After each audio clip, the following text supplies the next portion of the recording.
Alors un VAE, c'est un vélo qui bénéficie d'une assistance électrique qui va vous aider en toutes conditions. Alors quand on dit assistance, ça veut dire qu'il faut quand même pédaler? Oui, tout à fait. Il faut maintenir un niveau de pression sur la pédale pour que l'assistance se déclenche. Sinon, ça s'arrête.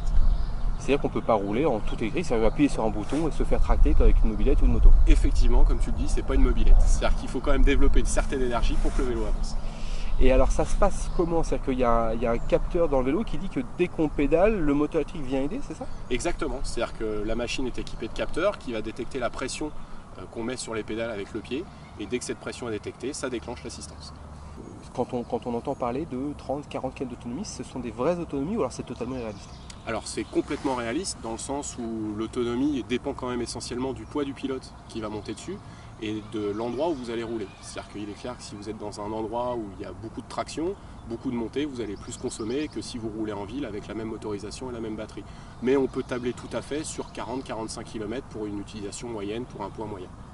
Oui, ça a changé ma façon de faire du vélo dans le sens où je vais pouvoir atteindre des endroits où je ne pouvais plus aller, tout simplement. C'est-à-dire que je vais faire des ascensions beaucoup plus longues, je vais pouvoir aller chercher des singles qui sont inaccessibles techniquement en montée, puisque les vélos ont énormément de motricité. Avec l'assistance, ça permet de monter des murs qui sont infranchissables sans assistance. Ça, c'est pour le côté franchissement. Ensuite, en termes de sensation pure de pilotage, effectivement, le vélo faisant 22 kg, on a un petit peu plus d'inertie qu'un VTT classique. Mais sur ce genre de châssis, on a une géométrie qui est très très proche d'un VTT qui serait standard, sans assistance.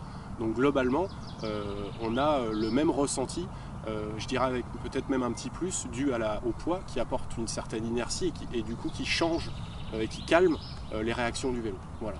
Donc ça sera plus accessible pour le pilote, je dirais, qui va vouloir débuter.